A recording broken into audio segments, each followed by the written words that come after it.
The House of Representatives has confirmed the appointment of the Chief of Defense Staff, Major General Lucky Irabo, as Chief of Defense Staff in accordance with the provisions of the Armed Forces Act. Others are Chief of Defense Staff Major General Ibrahim Attairu, Chief of Army Staff Rear Admiral Awal Zubairu Gambo, Chief of Naval Staff and Air Vice Marshal Isiaq Amo, Chief of Air Staff. The House passed the resolution after the consideration of the report of the Special Joint Committee which screened the nominees, chaired by Honorable Babajimi Benson.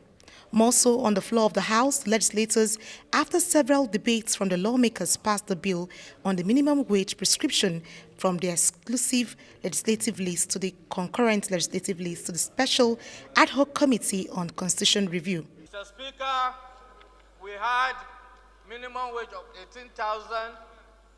Some states, up to this moment, were unable to pay. Then, the minimum wage was moved to 30,000, which was vehemently opposed by most state governments because they cannot do it. But the Labour continue to press for minimum wage and see it as a culmination of collective bargaining.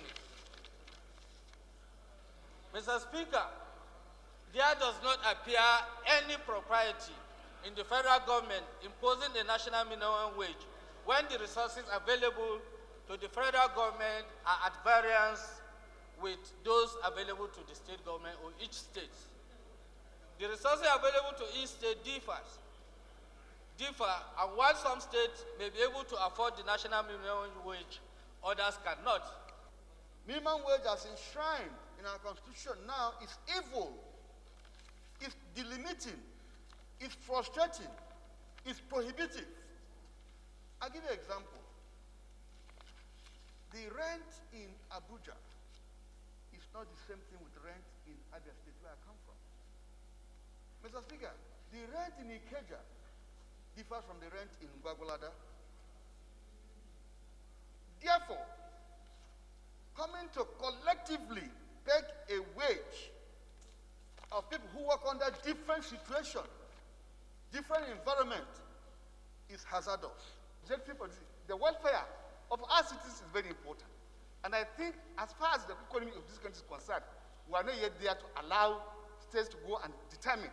Some will tell you what is the percentage, which is true, what is the percentage, but then workforce in Nigeria and minimum wage should be allowed as it is in the constitution based on this particular provision I've quoted to you, sir. It is very important. I want to urge and beg my colleagues to reason with the people out there. The majority, which even where you are sure of what is being done, that the state have the indices to pay, they will not pay. Mr. Speaker, I think this is anti-masses. Also, another bill for an act to alter the second schedule to the Constitution of the Federal Republic of Nigeria, 1999, to remove prison from the exclusive list, provide for establishment of correctional centers in the concurrent list, and for related matters, by Honorable Benjamin Kalu, passed second reading. The problem of prison congestion in the country is huge. For instance, in March 2019, edition of the Lagos State Criminal Information System revealed that though the 5 prisons in Lagos State have a combined holding capacity of 4,087 inmates, they were holding 9,044 inmates, Mr. Speaker. A former comptroller of prisons in Lagos State, Mr. Tunde Ladipo, said the Badagry prison, which was built to hold only as little as 100 inmates, was at the time holding 700 inmates. Furthermore, it is instructive to note that there are 240 prisons in Nigeria with an official capacity of 50,153 inmates, but currently holding over 74,000 inmates. With all my energy, I support the passage of this bill into second reading. Reason being that if you look at the prison sector very well in Nigeria, Mr. Speaker, the prisoners are human beings. And it seems the management of the prison by the federal government is being overwhelmed. And the only way that prison congestion will become a reality is decentralizing the control over the prison sector by allowing state government to establish, expand, and equally take control of prison activities in Nigeria. My area of concern here is particularly now that we are in COVID period, where you have a prison capacity of 100 inmates, housing more than 1,000 inmates. We should understand that there is no way they can be free from this kind of epidemic. Another thing, sir, we are not saying that there is going to be complete movement.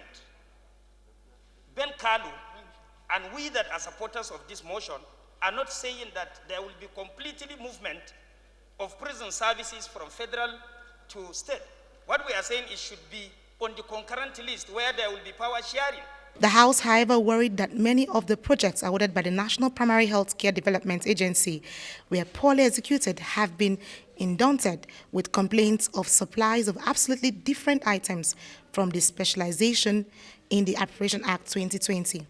It therefore sets up an ad hoc committee to immediately commence investigation into the allegation and report back to the House in 4 weeks, urging the National Primary Health Care Development Agency to ensure strict compliance with procurement processes and that projects conform with relevant Appropriation Acts.